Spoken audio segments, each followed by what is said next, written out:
So it is 20:29 p.m. Oh my god, it's almost 20:30. There's Herbie. Oh no, it's Saturday. It's the fucking weekend. It's the day after Valentine's Day. Plan B is on clearance. Go get you some. So, I have a triple feature to run off. I have Willow from 1988. I have Catwoman Hunted from 2022. And We Own the Night from 2007. Even though it's listed as 2008, which is strange, but okay. So, here's my thoughts on these three films. Willow first. I did see this once before, but I don't remember anything, honestly. I watched this when I was a kid. So, yeah. Only that it was my first introduction to midgets, so that was interesting being young. Yeah. I wondered how they got an adult head to work on a kid's body. It weirded me out for a long time. Still did when I was watching that shit. I'm like, how the fuck are they doing this? It's like, oh yeah, they're little people. If you're offended by the term midgets, I don't know what to tell you. Write your local congressman something. Fuck. I have no time to be PC for everybody in the universe. Anywho. Oh, wowzers. George Lucas wrote this? That means it's part of Star Wars. Oh. I don't know. Whatever. Wonder what that mark is that the baby has. And it turns out it's just like a fucking fork. Some shit. It looks like a fucked up fork. At least the characters have unique names versus the plain Dick and Jane aesthetic. Yeah. Ugh. I like unique names. That's a good thing. I don't like bullshit of like, oh, it's Bob. Oh, we gotta go save Carol. Oh no, the evil Bruce is coming. Fuck that. Give me something freaky. Damn. The costumes for the dogs attacking the woman were good. I wonder how they saw through that shit. I don't know. Unless, well, the way they were shot, I guess they cut the costume in half so they could see where they were going, which makes sense. But yeah, good budgeting there. High Aldwin's right about magic being the bloodstream of the universe. It really is. It's pretty amazing how big of a cast this is with mostly midgets. Yeah, groundbreaking and trend setting for 88. I do recognize Von Carr. I always liked him in various films, plus Tony Cox as well. Mims and Ranon are adorable, especially Mims. So cute. Warwick is very handsome in this as well. I know him with long hair. It's a good aesthetic. I don't know. It's weird seeing him with short hair now, but I think he grew it back out or something. I forget. It's been a while. Good matte paintings in this. I always love seeing them. Never get tired of seeing matte paintings in fantasy, animated, sci-fi, horror, and what else? Regular films too. Yeah, that's amazing. Damn, baby blue chunks on burgle cut. What a fucked up name, but it's so damn funny. Val Kilmer with dirty teeth is funny, but definitely fits his pantheon of roles. Yeah, because he's played some very eclectic characters over the years. I wonder why the new Nelwyns are called Pecs. That was never explained. Nope. Plot hole. Eric's a good name, and his combo with Mad Mardigan was good. Burgle Cut, Ditch and Willow, and Me Gosh was typical but funny. It's like, fuck this, we're going back home. The brownies are interesting forest folk, but not much explained on them. The forest for them is the same as Endor. Anybody can tell that. I mean, this is literally 5 years after Jedi, so yeah, same location. Mad Mardigan is drag is funny, and Kevin Pollock as a brownie is interesting. Because when you see Kevin Pollock, you think of him in business roles, not as a fucking not a forest fairy.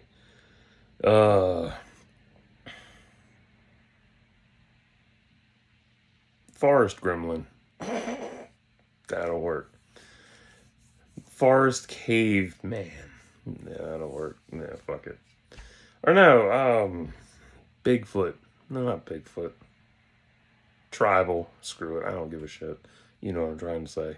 I can't think of the goddamn word. Death next to love is a trivial thing. That's accurate because love is eternal while death is forever and vice versa. Pretty amazing that Mad Mardigan views his touch is worth 100,000 deaths. That's a hell of a price to pay to touch somebody. 100,000 people gotta die so you can get your rocks off. Get to 99,999. I don't want to do it anymore. What? That's crazy. And the sleigh ride was cool. That was dope. Sorsha is cute, and Mad Mardigan rolling down the hill in snow was funny. And I wonder what the trolls look like. And Mad Mardigan's armor is nice too. Them trolls are interesting. Yeah, I do like Mad Mardigan's guerrilla tactics at Tyr Aslan. That was cool. They were great. The two-headed Hydra is good in design. The trolls would later be repurposed for Stink in Land of the Lost Remake 1991. Yeah. Yeah, when they said trolls, I'm thinking tall sons of bitches. But no, these are short assholes. I'm like, come on, man. You couldn't get some Harlem Globetrotters to do the shit.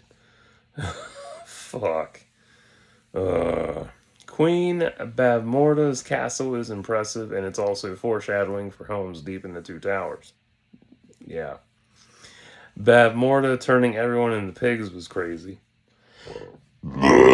Razel's cool. Seeing Sorsha and Mad Mardigan together is good too. Love the scene fade outs too. I love them so much. They are so beautiful. Willow and Razel facing off against the castle is another homage to the Black Gate in Return of the King. So there's a lot of homage in this. Razel versus Bavmorda was pretty damn good. Same goes for Eric and Mad Mardigan versus Kale. Yeah, Razel and Bavmorda. Oh my god. Or Bavmorda. That was good. Two old bats fighting each other. Beautiful. You don't see it every day. It'd be cool. It'd be like watching Meryl Streep and the late Maggie Smith having a bitch slap fight. That'd be that cool. Bavmorda's demise was dope. Well, said defense. Was dope, and Willow got home. Woohoo! Not bad. I don't know if I'm gonna watch the series because it'd be kind of dumb given this ended on a high note and it kind of closes everything up, but also leaves a lot of shit open too. Plus, Val Kilmer lost his voice completely due to throat cancer. He just has a voice box. It does have me curious, though, but I don't know. Do I really want to put myself through that bullshit? Like, no.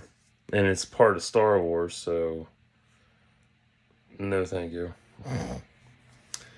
I do love Kaya's name. Very beautiful and virtuous. How would I rate this? 7, 8 out of 10. It's good.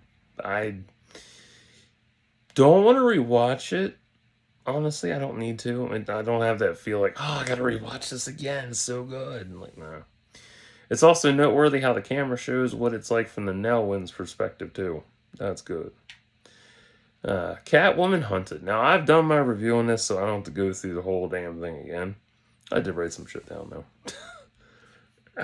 Come on. Fuck.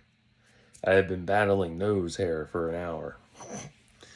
I did review this when it first came out, so I won't have a long review for this time around. But I do love the opening for it, and I do remember I still prefer Eliza Dushku's outing over this. But this is a good solo film for her. For real. Like, shit. Catwoman is a damn good character. The costume party was good, and it's different not having Ethan Spalding directing. Because I was so used to him directing, Sam Register, Sam Liu, who's the other motherfucker I like?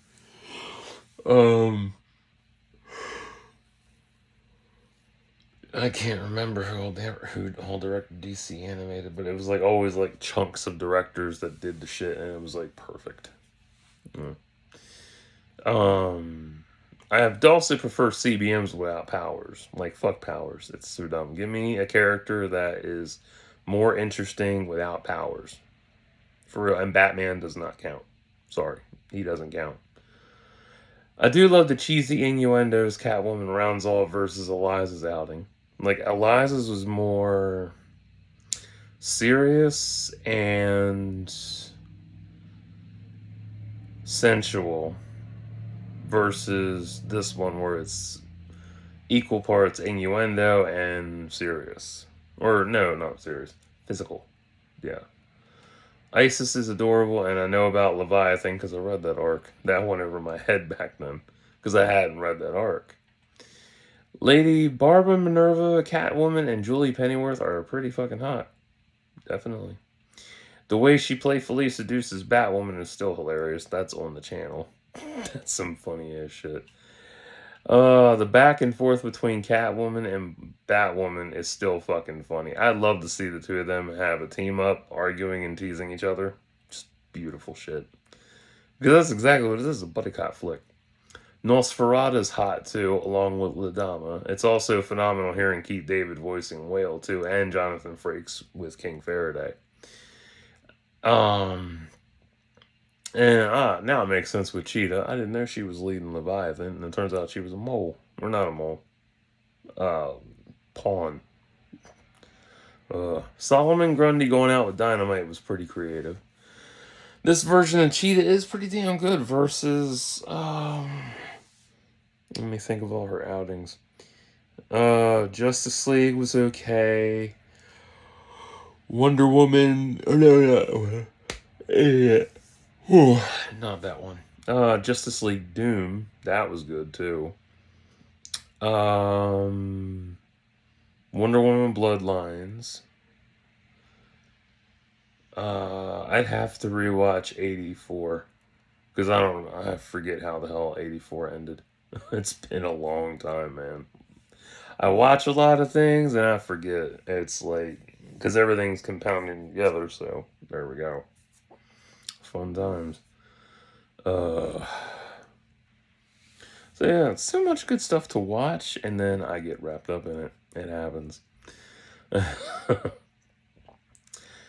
So, where are we at? Damn shame she died. Pretty fucking mad about that. Because it was a good design and a hell of an upgrade for her, honestly, but damn. I definitely want a series with Selena and Katie for sure. Definitely want that. Still an immaculate 11 out of 10, but to be honest, 7, 8 out of 10. I love the end credits too, and it's a great, awesome rewatch and good addition to the Leviathan arc. So basically, if you haven't read the Leviathan arc, you need to watch this first and then go read it so you understand what's going on. Let's see here. Bum the Blu-ray doesn't have much in the way of special features. It has 2 fucking things. A BTS and a mini doc on Catwoman, which I really enjoyed the most. Thief in the Night by Yutaka Yamada is good shit. I might get it on my phone. I don't know yet. Catwoman, the Feline Femme Fatale is a must-see mini-doc on her origins, on who played her, and how she came to be, and it adds more depth to her character, and I love that shit. Even the part with Halle Berry, her Catwoman rendition, I loved watching that part. That was the best because it was a thing of they weren't trying to follow up to anything. They were doing their own thing, and it worked. Even though it bombed, it worked for them. So, it is what it is. Watch it and understand. We own night.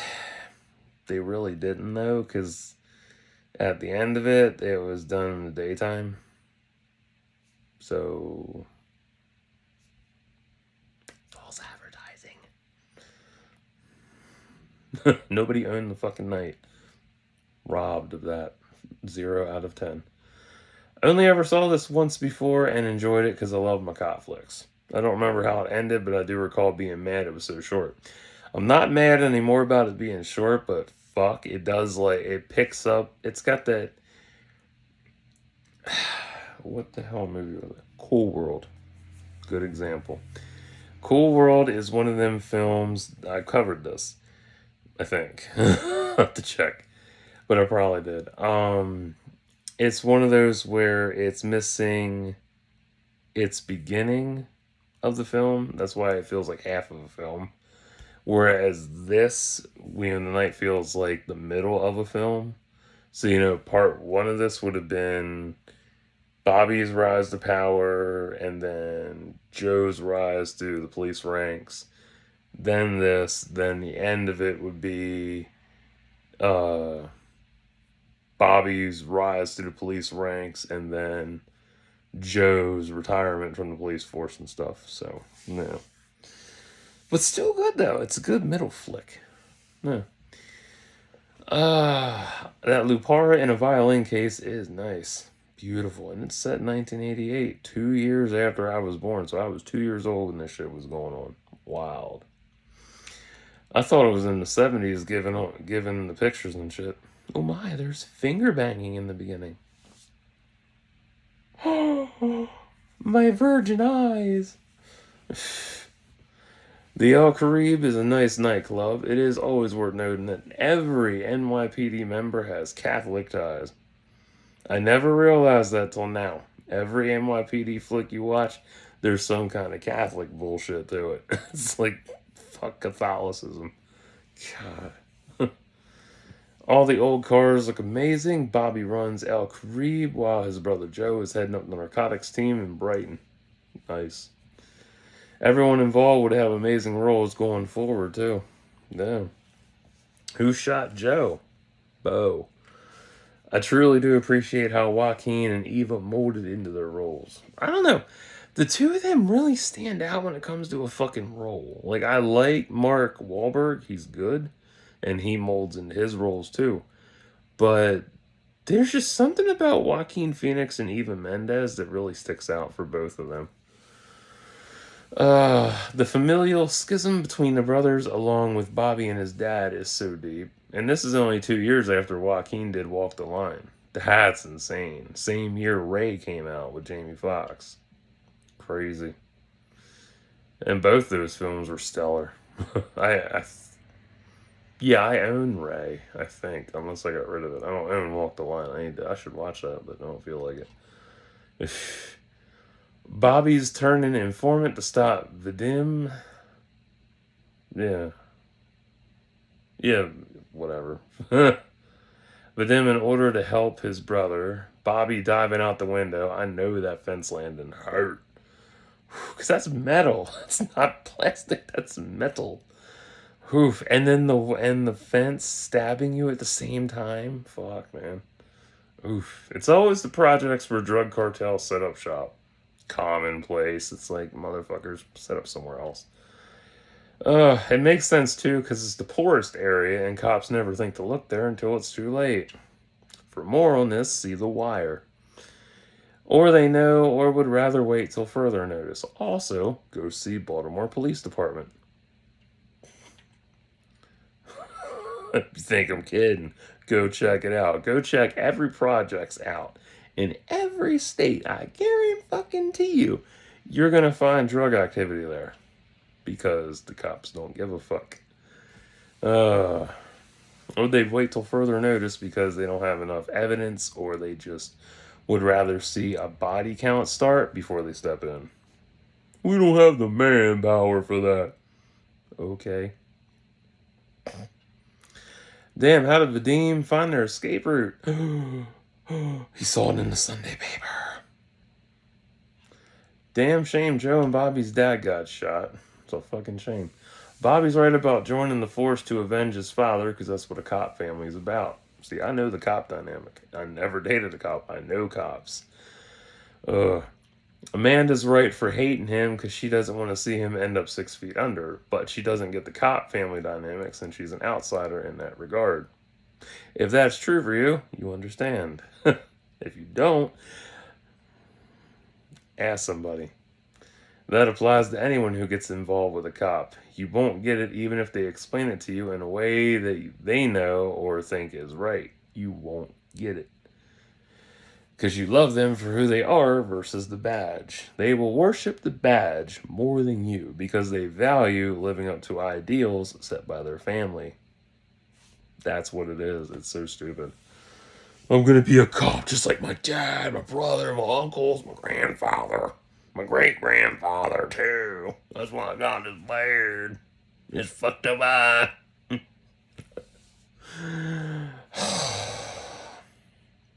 Cops in my family.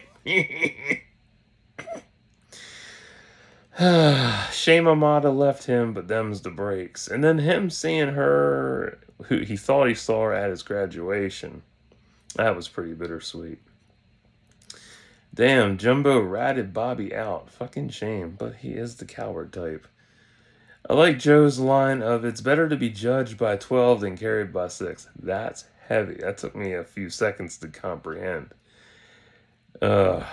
Because you'd rather be judged by 12 of your peers in court versus 6 of your closest carrying you to the grave. Yeah. And it's smart shit putting the drugs on the fur. I like that. Good shot on Vidam. He dead. Shane Marat didn't know it was about Booby's family. Although some Russians do call their sons Booby. I love you, Booby. Or is it Czechoslovakian?